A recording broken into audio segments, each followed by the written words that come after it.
Ажлын хөтөлбөртөө эргэн хавтаа мөрөл үзэгчтэй. Тэгэхээр макро эдийн засгийн эхний хэсэгт бид чипний зах зээлийн талаар ярилцах болно. Тэгэхээр чипний зах зээлийн талаар бидэнтэй ярилцахаар Art Securities үнэт цасны компани хөрөнгө оруулалтын зөвлөх Лавс Өргөн манай студид хүрэлцээр ирээд танд өглөөний мэнд хүргэе. За өглөөний мэнд. Тэгэхээр та хоёроос хоёулангаас нь асуугаад ерөн сүүлийн үе чипний зах зээлд юу болоод байна?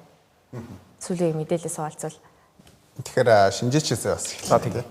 Ер нь бол сүүлийн үед бол энэ яг санхүү чипнууд бол нэлээх эрэлттэй. Дээрээс нь хувьцаануудын ханшиж гэсэн маш өндөр өсөлтийг үзүүлж байна. За онцлог хувьцаанууд гэвэл одоо микроны хувьцаа байна. За он гарснаас хойш бараг 300% өслөө. Дийлэх хөрөнгө оруулагч нарын анхаарал ер нь бол орчлоо. Тэ хувьцаа эзэмшигчнэр хөрөнгө оруулагч нарын засаг анхаарал ер нь төртсөн маш том компани нэг болсон. За дээрээс нь Солонгосын бас 2 компани байна. Хоёулаа бараг 1.4 их найдын үнэлгээтэй. Samsung болон SK Hynix гэдэг компаниуд орсон явж байгаа. За эдгээр компаниуд бол маш өндөр борлуулалтын орлоготой. Жишээ нь микроны хувьд бол сая 2 дугаар улирлын борлуулалтын орлого бол 41 тэрбум долларын борлуулалтын орлоготой. Тэрбум доллар, Америк доллар шүү дээ. За энэ маань бол одоо жишээ нь өмнөх жилээс харьцуулахад бараг 300% өсөлт гэлээ. Тэ. Дээрээс нь нөгөө чип чинь өөрөө санхүүгийн чип чинь өөрөө ялгаа маш өндөртэй шүү дээ. Жишээ нь Nvidia-гийн чипнүүд бол зөвхөн одоо логистик болон одоо тооцоол хийдэг.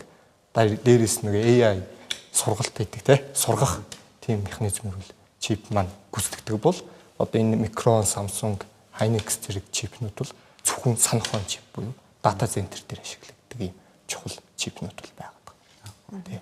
Тэгэхээр энэ дээр бас нэмээд хэлэхэд яг энэ санхой гэдэг асуудал сүүлийн жилүүдэд яагаад ийм одоо хүчтэй өсөд байгаа юм гэхээр за мэдээж одоо бидний өмнөх одоо мэддэг байсан тэр одоо дид бүтц буюу видеокарт гэж хэлээд байгаа. Тэгээ энэ видеокартанд бас санхой чип өөрөө ордог ийм нөхцөл байдал байна л да. Тэгэхээр яг одоо энэ нөгөө AI-г хөгжүүлэхийн тулд дид бүтц хэрэгтэй. Тэр дид бүтцэд дахиад нэмэх нь тэр санхой чип хэрэгтэй болж байгаа. За үүнээс гадна бидний өдөр тутамдаа хэрэгжилж байгаа бүх одоо энэ электрон ухаалаг девайсууд те одоо эднэрт бол бүгдэнд нь бас санхой одоо шаардлагатай болж байгаа. Тэгэхээр дэлхий дээр урд нь нөгөө нэг үйлдвэрлэгддэг байсан хэмжээний санхой чипний хэрэглээч өөрөө олон одоо салбар руу нэмэлтээр хэрэг болонгууд эргээд одоо эдгээр компаниудын хувьд бол одоо үйлдвэрлэлийн явц нь гүйцэхэ болж байгаа гэсэн үг. За үүнээс бол батай бол дэлхий дээр шортж буюу одоо хомсдол үүсэж байгаа ийм нөхцөл байж байгаа. Тэгэхээр одоо SK Hynix ч гэдэг юм уу Samsung, за Micron те эдгээр компаниудын үйлдвэрлэгчдийн хувьд илүү одоо араас нь тэр үйлдвэрлэлийг одоо маш хүчтэйгээр нэмэгдүүлж байгаа асуудал байгаа нэгдүгээрт. Хоёрдугаарт тэр үйлдвэрлэл хомсдолд орчихсон байгаа учраас үнэн нэмэгдээд байгаа. Тэгэхээр эдгээр компаниудын нөгөө ашигт одоо ажиллагаа тийм ашигт нэмэгдээд байгаа. Маш өндөр байна тийм. Тэгэхээр өнөөдрийн энэ одоо томоохон өсөлтүүд энэ компаниудын үнэлгээнд дээр нь ороод байгаа гэж бол бид нар харж болохоор ийм нөхцөлтэй байна. Ер нь сая хэллээ шүү дээ зах зээлд хомсдол бий болж байгаа гэж байна. Тэгэхээр ер нь чипний хомсдол хэр удаан үргэлжлэх төлөвтэй байна. Энийг бас шинжээчдийн зүгээс юу гэж харж байна? Түрүүн би бас хэлжлээ. Ер нь бол дата центрт маш чухал эрэлтвэл байгаа тийм. Тэгэхээр дата центр маань өөрөө маш том байгууламж босдог. Бодоор хаяж 2 жилийн үйл ажиллагаа шаарддаг. Тэгэхээр ер нь бол оргил үе нь би бол 2 жилдээ. Тэгэхээр чи өнөөдөр 26 он гэдэг чинь 28 он хүртэл оргил үе явагдана гэж харж байгаа. Тэрнээс хойш ер нь бол удаашрна гэсэн үг. За одоогийн байдлаар бол яг одоо Nvidia бусад одоо томоохон чипний үйлдвэрүүд бол түрээсэнтэй яг нөгөө AI-г сургадаг чипнүүд бол сүүлийн үед одоо энэ memory chip бол ялтчгүй хамгийн эрэлт хэрэгцээ бол үүсээд байна. Тэгэхээр энэ маань бол 28 он хүртэл ерөнхийдөө бол өсөлтийг бол хадгалаад явах боломжтой. Гэхдээ одоогийн байдлаар нөгөө бид нар өсөлт уналт гэж цикл хараад байна шүү дээ. Nvidia-гийн хувьд бол нөгөө оргил цикл дээр ирсэн. Одоо нөгөө доктортой байдал дээр явж байна. За memory chip бол яаж ийм гэхээр өсөлттэй үе дээр л ирчээд байна тийм учраас маш өндөр өсөлтийг бол үзүүлж байна. Samsung бол нэг он гарснаас 150 өсчлээ. SK Hynix нэг 300, Micron бас 300 өсчлөө. Тэгэхээр цаашид өсөхгүй гэхээр ер нь бол өсөх потенциал байгаад байгаа. Өсөлтийн үе дээр явж байгаа. Яг зөв тийм. Жишээ нь би 26 оны таамгийг бол шинжээчнэр бол аль хэзээний гаргацсан тоог нь бол гаргацсан байгаа. Тэн дээрээс харуул жишээ нь Micron-ыг бол зах зээлийн үнэлгээ бол одоо нэг их найд. Гэхдээ борлуулалтын орлогыг бол нэг 115-аас 135 тэрбум доллар гэж таамаглаж байгаа. Энэ маань бол өнгөрсөн жилүүдэд харьцуулбал дандаа 300% байсан. Тэ 200-аас 300 өсөлтийг бол гүйцэтгэх гэсэн юм таамаглаад байгаа. Гэхдээ үнэлгээний хувьд бол одоо би яг нэг шинжээчийн зүгээс хэлэх гээд байна шүү дээ. Тэ гол үнэлгээг бол бид нар бол нөгөө price earning харьцаагаар бол гаргаж идэх шүү дээ. Хамгийн амархан өргөн оруулагч нар гаргадаг. Тэн дээрээс forward PE харьцааг бол харах хэрэгтэй. Энгийн PE-гээс forward PE ялгаа бол ирээдүйн ашиг дээрээс нь үнэлждэг гэсэн. Одоо энэ таамагаас нь 26 оны таамагаас. Тэгээ үнэлэнгүүт микроны хувьд бол нэг 8 та гарсан.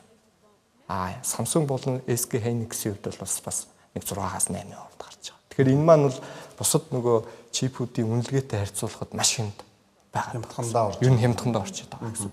Бусад чипнуудыг харьцуулбал Nvidia нэг том чипүүд байгаа шүү дээ. Авраг Broadcom, AMD, Intel зэргүүдийг харьцуулангууд тэд нар дандаа 50, 30-аас 50 орд. Зарим баг Intel-ийг бол бүр Америкийн засгийн газар дэмцээр одоо бүр forward PE баг 100 гарцсан явж байгаа маш өндөр үнэтэй. За харин микроны хувьд бол 8 гэдэг бол маш хүнд байгаад байгаа. Тийм. Тэгэхээр одоо шинжиж энэ таамагт хүрч чадвал ер нь бол одоо хувьцааг нь авахд бол ер нь боломжийн гэж хараад байгаа. Гэхдээ би хөрөнгө оруулагчид зөвлөд хахад яг ийм чиглэсэн компаниг биш ETF-ийг авах их зүгээр гэж бодож байгаа. Сүүлийн үед энэ нөгөө яг энэ санах хойно чип чинь өөрөө ETF-тэй болсон. Сая 4 сараас сүүлийн ETF-үүд бол гараа явцсан байна. Тэрийг авал бидний энэ Samsung, Hynix, Micron зэрэг бүх компаниудыг багцсан ETF-ийг шууд авч шүү. Тийм. Тэгж Тэгэхээр дундаж бүтээгдэхүүн яг гэж одоо нэг компани юутгэхэд бусад нь ингээд жин дараад ер нь боломжийг өртгөөд үнэлжлээ. Энэ дээр бас нэгэн зүйлийг сонирхуулаад хэлэхэд ийм нөхцөл байгаа. Одоо эдгээр үйлдвэрлэгч нар үйлдвэрлэлийн хүчин чадлаа нэмэх үү гэдэг асуудал яригдж байгаа. Тэгэхээр яг ийм одоо өсөлттэй шаардлагатай байгаа үед үйлдвэрлэлийн хүчин чадлыг нэмчихээр ямар асуудал үүсдэг вэ гэдэг дээр эдгээр одоо компаниудын бас захирлууд өөрсдөө саналуудыг хэлсэн л дээ. Тэгэхээр бид нар хэрвээ энэ том эрэлт байхгүй болчих юм бол тэр том үйлдвэрээр бид нар яах вэ гэдэг асуудал өөрөө бидний хувьд бол хамгийн том асуудал гэдэг юм. Урт хугацааны хөрөнгө оруулалт одоо ийм одоо бүтээгт одоо үйлдвэрийн чадлыг нэмэгдүүлэхэд бол оруулсан гэдэг нь өөрөө бизнесийн хувьд асар том эрсдлийг дагуулдаг учраас бид нар ийм алхам хийхдээ бол одоо маш болгоомжтой хандах болно. Багаар нэмэгдүүлж байгаа. Гэхдээ шууд одоо томоохон хэмжээний үйлдвэрүүд бариад нэмэгдүүлчих боломж байхгүй гэдгийг бол бас тайлбарлажсэн. Тэгэхээр одоо бүгдээр нь Солонгос улсын компаниуд Samsung, SK Hynix компаниудын хувьд бол ийм огцон өсөлттэй байгаа тий. Тэгэхээр цаашид бас одоо хүчин чадлаа нэмэгдүүлэхээр $500 тэрбум одоо хөрөнгө оруулах болсон гэсэн мэдээлэл бас байх шиг байна. Тэгэхээр ер нь Нёгийн хувьд энэ огцон өсөлтийг ер нь юу гэж харж байна? Эндээс бид яг юуг ажиглаж харах хэрэгтэй юм бэ? 500 тэрбум гэдэг бол нийт одоо зах зээлийн эрэлтэнд бол одоо маш бага хувиар нөлөөлнө. Одоо яагаад бүр одоо юу гэдэг их $80 зарцуулахгүй байгаа гэдэг л асуудал болчихж байгаа байхгүй. Тэгэхээр энэ өсөлт бол одоо өсөлтийн үед бараа бүтээгдэхүүний үнийг өндөр байлгах тактикийг ерөнхийдөө үйлдвэрлэгч нар барьж байгаа. За хэрвээ цаашдаа магадгүй одоо ингээд дараагийн өөр одоо парт ч гэдэг юм уу хэсэг ч юм уу одоо яг энэ AI-г хөгжүүлэхэд илүү шаардлагатай болоод эхлэх юм бол магадгүй энэ зах зээл өөрөө унах учраас энийг бол нэмэгдүүлэхгүй. Тэгэхээр өөртөө хэлж байгаагаар бол яг 10 жил байна гэж хэлж байгаа. Бид нар бол 10 жилийн энэ бол зах зээл бол эрэлттэй өсөлттэй хэвээрээ байна. Гэхдээ бид нар бол үйлдвэрлэлийн нэмчих юм бол энийг унгаачих учраас энийг бол цаашдаа нэмэхгүй гэдгийг одоо багаар нэмнэ гэдгийг одоо тэр сонирхлол илэрхийлээд байна л да. Тэгэхээр хувьцааны үнэлгээнүүдийн хувьд бол магадгүй санхүүгийн үзүүлэлтүүдээс харахад бол асар хямдхан байгаа компаниуд бас энэ дотор бас нэлээдгүй харагдчихлаа л да. Гэхдээ нөгөө энэ өсөлт маань одоо 26 онд л ингэж өсөж шүү дээ. Гэхдээ 27 28-нд бол ийм хүчтэй өсөлт дахиж үл явахгүй. Доктортой өсөлт явах гэж харж байгаа. Тийм учраас яг одоогийн 300% шиг дахиж өсөхгүй гэсэн үг шүү дээ. Доктортой баг өсөлтүүд бол явна. Гэхдээ төрөлсөн үнэлгээний хувьд бол хямдхан байгаа.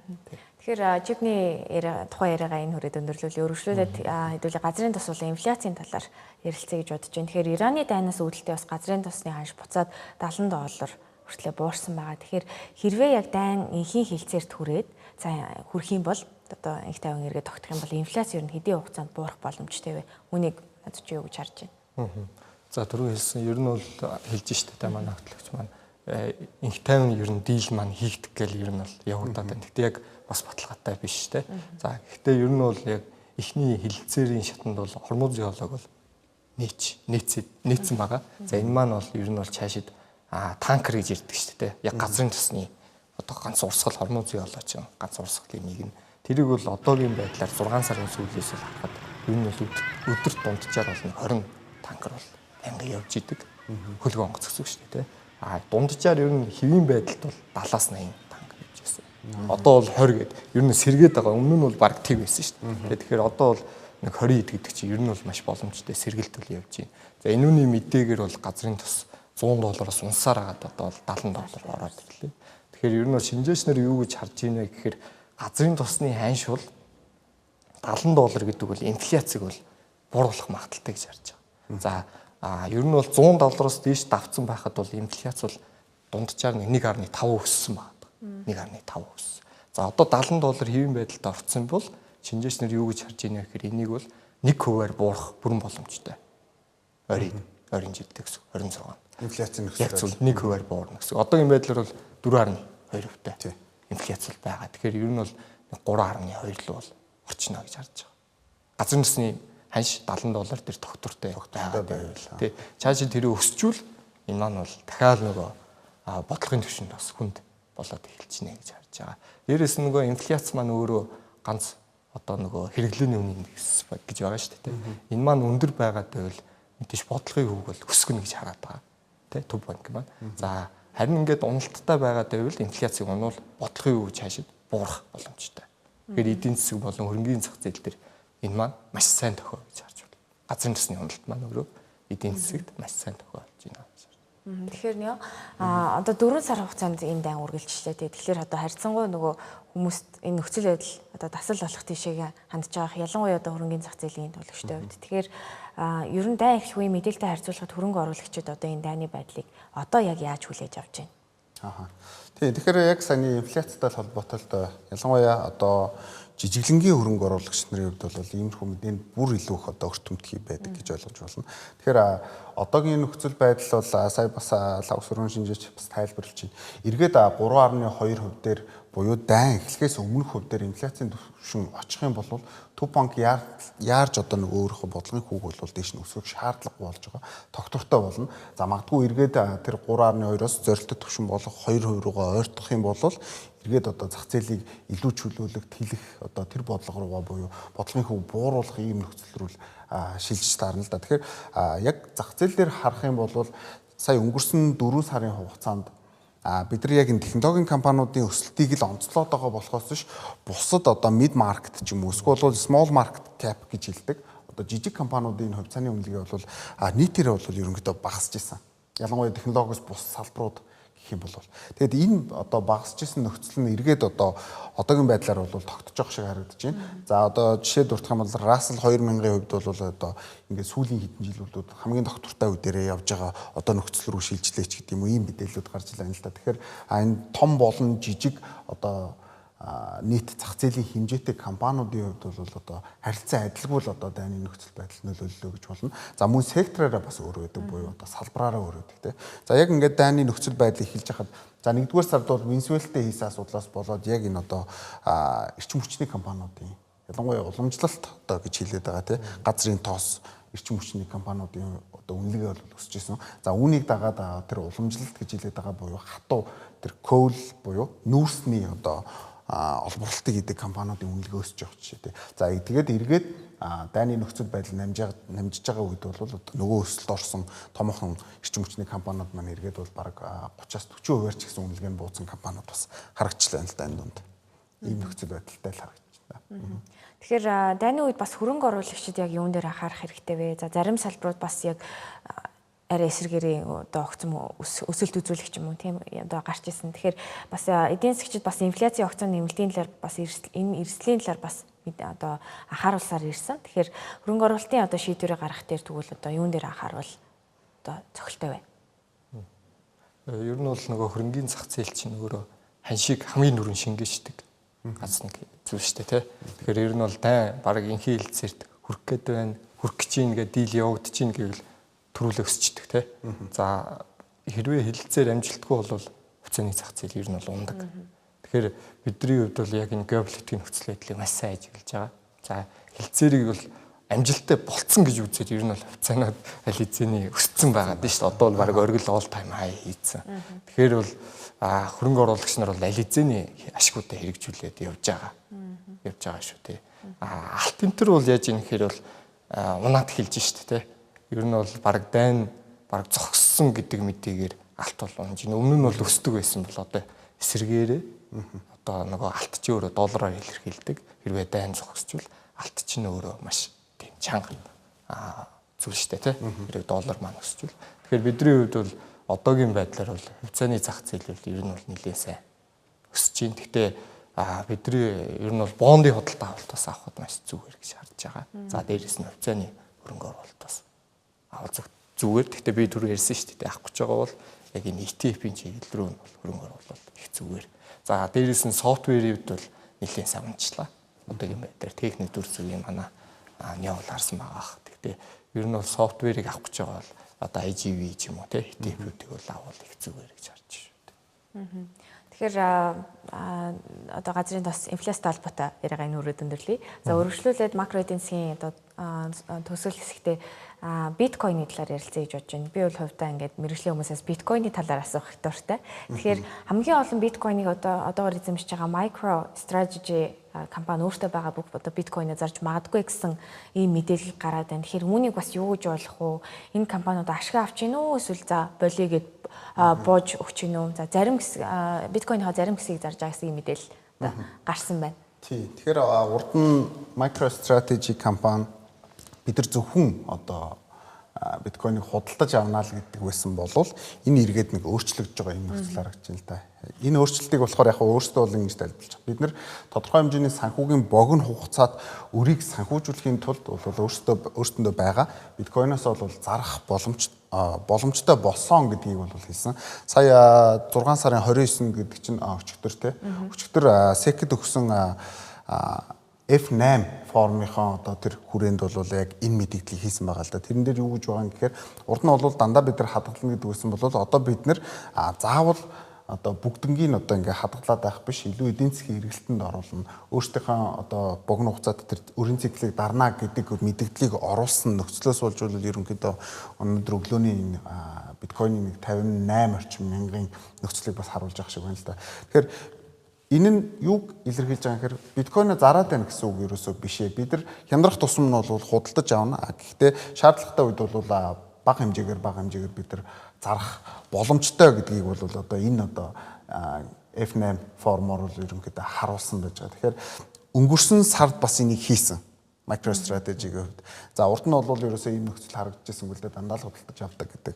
За тэгээд одоо дахиад нэг хийх гэж байгаа асуудал байгаа. Тэгэхээр энэ хоёрыг бол шинжээчд өгж харж байгаа гэхээр 20 орчим мянган биткойныг бол одоо зах зээл рүү борлуулах ийм боломжтой байгаа юм байна. За ингээд тухайн компани өөрийн санхүүгийн одоо хагас жилийн тайлангаар бол бас илүү эерэг нөхцөлийг харуулах гэж байна гэдэг буюу компанийнхаа хувьцааны үнэлгээг бас аврах ийм одоо нөхцөлийг бол одоо бүрдүүллээ гэж харж байна. Яагаад гэж байгаа юм гэхээр одоо саяны өнгөрсөн 25 оны биткойны all time high буюу хамгийн өндөр түвшин дээр байсан үнэлгээнээс MicroStrategy ойролцоогоор 60-70% унчихад байгаа байхгүй хувьцааны үнэлгээ. Тийм болохоор бол өөрсдийнхөө бас хувьцааны үнэлгээг аврах ийм алхам хийлээ гэж бол бас тайлбарлаж байна. Тэгэхээр манай лавгагийн хувьд ер нь одоо энэ ханшийн хөдөлгөөн биткойны ханшийн хөдөлгөөнийг юу гэж харж байна? Бүх цаг үеийнхаа одоо үнэтэй харьцуулах юм бол бараг 2 дахин бага. За бүр ер нь 2-оос ч илүү 2.1 хэд чинь тэгэхээр бага байна. Тэгэхээр үнээр арилжаалж байна. Тэгэхээр ер нь үүнийг юу гэж харж байна?